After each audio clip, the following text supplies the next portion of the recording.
Hello everyone, welcome back to Twisted Serenity. Thanks for clicking on my channel.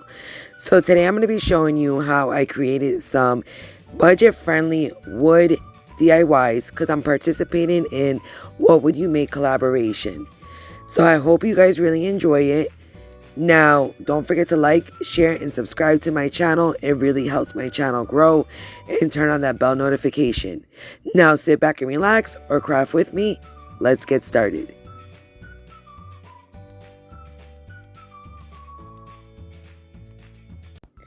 Okay, so for this first one, I have these two, they're kind of like these wood pieces from Dollar Tree and Crafter Square.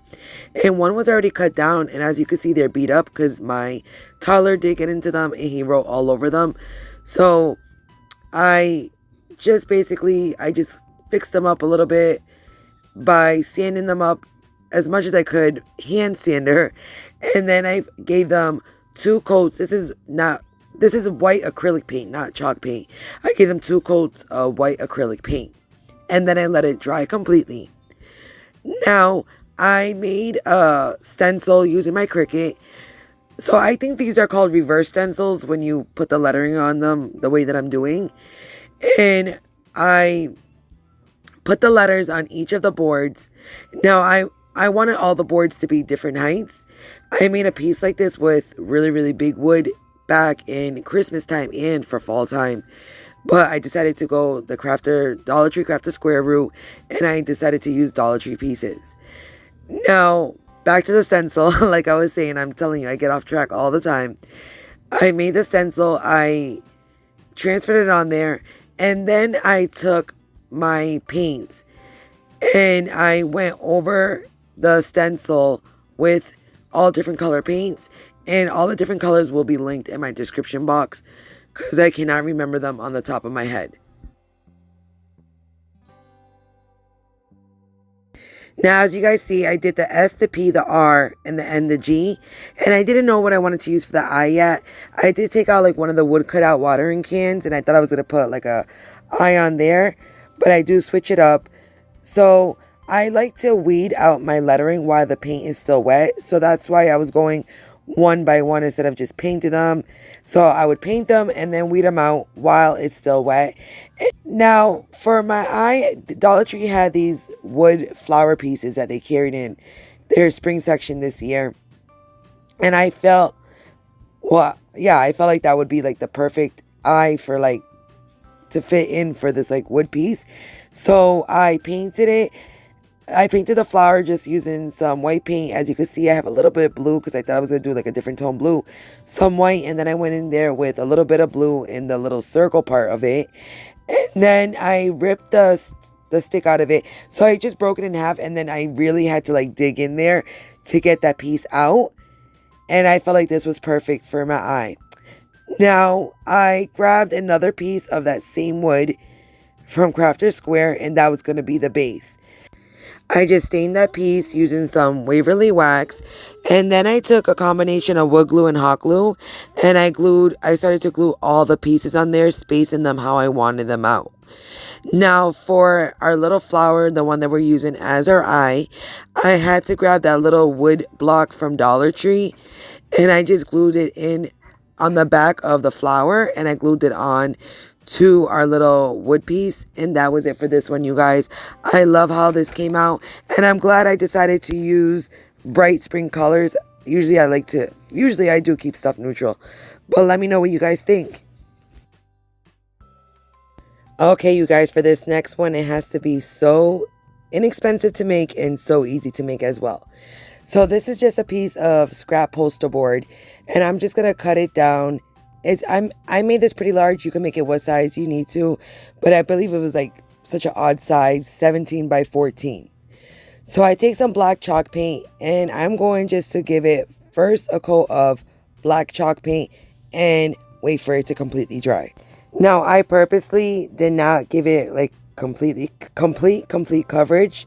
I made another stencil using my Cricut, and I made this decal. I had to break it up into two to cut it to weed it out because, as I told you guys many times before, I'm not great using my Cricut, but I do try. So I did do this. I did make this decal on Design Space, and I just started transferring on to the poster board. So this is removable vinyl. So it was easy to get it onto the poster board, and it was easy to get it off the poster board. I was afraid if I use, another kind, like, the permanent vinyl, that it was going to peel up everything while I was weeding it out. Since we are going to paint over this, basically we're doing like I'm using the right word, reverse stenciling. And I did not want it to get stuck to the poster board or the paint. Okay, so as I'm painting it, I don't want to get complete coverage. I want that black to pop out like underneath the white, so I could give it like that really like distressed look. Now, when I was weeding out the letters, I noticed that it bled through, and that's completely fine because I wanted it to look very distressed, because I actually do go over some of the letters that did not look distressed, and I basically did a dry brush of a little bit of the plaster paint over it.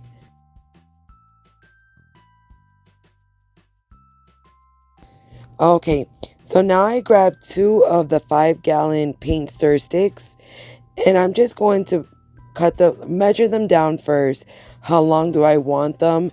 So I do 2 of them. I cut both of them down, one for the top and one for the bottom as well. To cut them down, I used my little mini handsaw that I got from Walmart a couple years ago. This thing was under $5, and I love how it cuts like thin wood so quick and easily. And I took both pieces and I just stained them using my antique Waverly wax. Okay, so I take our wood pieces and I just take some hot glue and I attach them to our poster piece. One on the top, one on the bottom, of course. And then I take some twine and I use it as a hanger for the back of it. And that is it for this one, you guys. I love the way it came out. And best of all, that it was so inexpensive to make. I know you guys are going to let me know what you guys think down in the comments. Okay, you guys, for this next one, I have these wood rounds from Hobby Lobby. And they're about 10 inches. So I'm going to just take my ruler and I am going to measure halfway down, so obviously 5 inches, and I'm going to draw a line across. These are a little bit smaller than the wood rounds they have at Dollar Tree, but you could get your wood round on Dollar Tree, and Dollar Tree also has a lot of seasonal round signs, so you could use something like that as well. So I'm going to take a piece of painter's tape and I'm going to just put it right across the line because I want to separate top half and the bottom half, so I could paint them 2 different colors. Now for my top half, I'm going to take my Elephant by Waverly Chalk paint, and that is going to be my first coat on the top. And at the bottom, I'm going to take my Plaster from Waverly Chalk paint and paint my bottom half with Waverly Chalk paint. Before I do paint the bottom half, I do move the painter's tape so the paint doesn't leak through to the top half of the side. So I removed the painter's tape completely, and then I made another stencil using my Cricut. Now here's the thing, for this one I ended up still using removable vinyl, and I should have used permanent vinyl for this one, because when I painted over it, it did leak through as well. But I don't mind that look. I don't mind the distressed look. But if you do mind that, make sure that you use permanent vinyl. So now I added that piece of painter's tape again just to separate our top half and our bottom half, and I'm not getting the paint to leak over to the other side. And I'm taking some white chalk paint and I'm going over the top half, and before it dries, I am going to weed out my vinyl. Like I said, you could see it did have some bleeding. I really don't mind that look. I love actually that look. But if you do, you can actually vinyl onto this, or you could use permanent vinyl just to do the stencil, or do the stencil like the regular way, the stencil. I like doing it this way because it's the way that I prefer. I love my decor to look this way, and I love the look that it gives me doing reverse stencil. Okay, so now I'm taking that tape off and I'm going to move it so we can start doing the bottom half. Now at the bottom half, I am going to take some Waverly Antique Wax and I'm going to go right over our stencil at the bottom. I wanted to give it that stained look so I do the same exact thing. I paint it, I put the Waverly wax, I wipe it off with the wipe to give it the stain look, and then I'm going to weed out the lettering.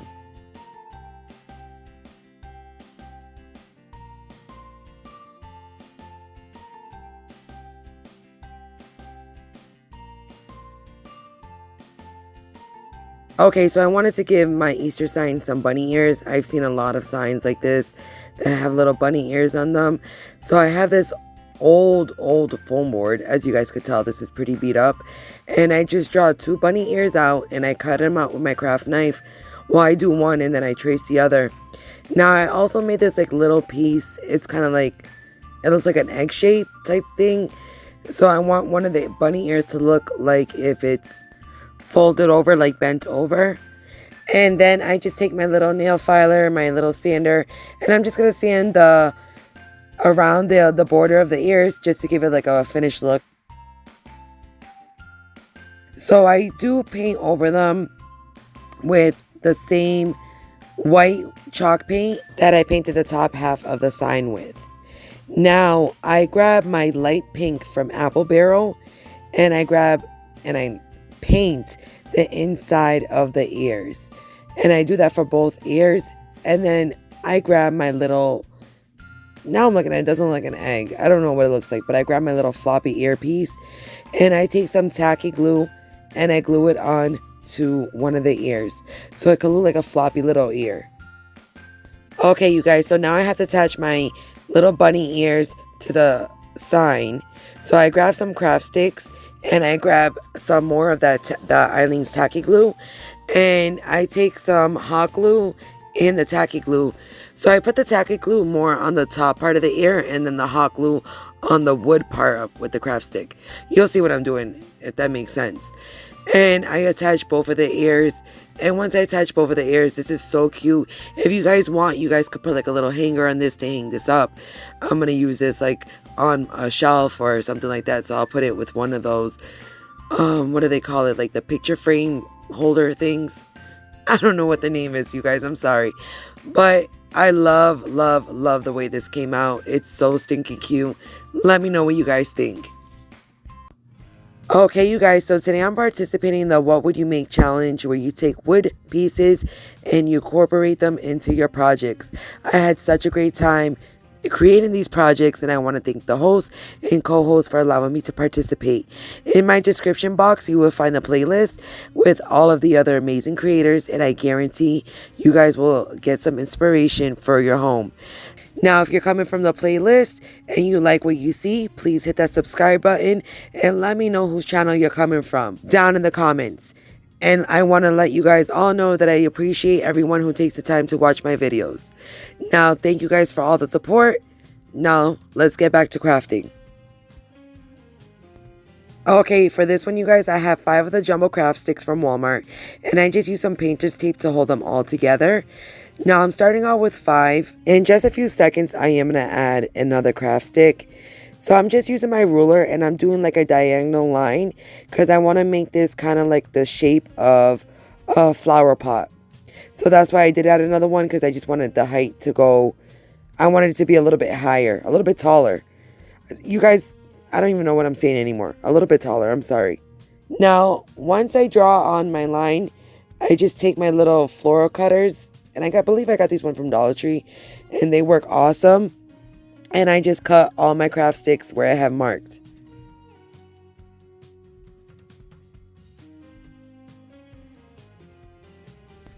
Okay, you guys, so now this is the front of the flower pot, so I need another set of this. So the pieces that I already cut down, I'm just tracing them onto more craft sticks, and I'm going to cut them down as well because I am making a standing flower pot.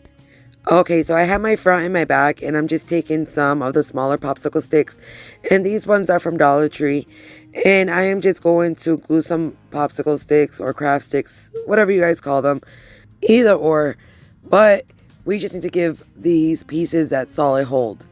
So once I have those all together, I am going to grab another jumbo craft stick, and I'm going just to measure it along the side of our planter, and I'm going to do 2 of them because these are going to be the sides to attach both of our front and our back piece together.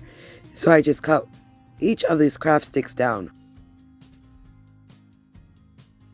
Okay, so now I'm taking my wood glue and my hot glue combo, and I am going to run it along the side edge, and I'm going to start making our planter as one hole. So I do this to both sides, but I do also take some tumbling tower blocks, and I do glue 2 of them along the edge of it just to give those more stability. Now the inside is going to look so ugly, but don't worry, nobody's going to see the inside, but we're going to make the outside look beautiful. So now that I have the 2 sides attached, I take another craft stick and I just cut it down, and that's going to be our bottom. And I also take another tumbling tower block to give our bottom a hold and our bottom some weight as well. This thing is holding on with a lot of glue, popsicle sticks, tumbling tower blocks, and prayers at this point.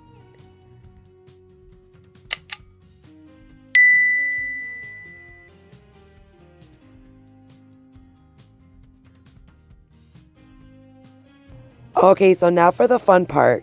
This is going to have different layers of different paints and colors. So at first, I'm going to take my Waverly Antique Wax and I'm going to stain the whole entire box. Now, once I stain it, I let it completely dry first, even though antique wax dries so fast on wood. I do take some Plaster by Waverly Chalk paint, and I give it kind of like a heavy dry brush of that plaster color over it, but I don't cover the antique wax color. Now I wanted this to look very springy, so I took a bunch of different colors, and I will link those in my description box. Like I said, I do not remember which colors they were, but I painted each of the layers of our little planter all different, I feel like, spring colors. And I do not cover up, I don't give it complete coverage. So I want still that plaster color to pop through and the antique wax to pop through. So I wanted to all have those different tones. But I do, as I'm doing the front, I do the same thing to the sides and the same thing to the back. Now, once I have it all painted, I grab some, just a piece of, what is this called? Foam, floral foam. And I'm going to stick a piece right inside there. Now these picks, I'm in love with these, and I wish I would have found more. I found them at Walmart for 97 cents. They're called Billy Buttons. My daughter calls them belly buttons, but Billy Buttons. And they're only, like I said, 97 cents. That's a steal. Cheaper than Dollar Tree. And I just start sticking them randomly inside our planter. And I also take some Spanish moss just so you don't see inside the box. And I love, love, love the way this came out. My mom already called dibs on it, so it's not mine. But I'm so happy I got to show you guys how I created this.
Once again, thank you guys for watching. Make sure you guys click on the description box and it will bring you guys to the playlist to watch all these other amazing creators do what they know how to do best. Create beautiful, amazing projects. Now, don't forget to like, share, and subscribe, and turn on that bell notification to be notified when I post my next video. And always, always, always remember, this world could throw you twists and turns, but always make good choices. To the next one, you guys.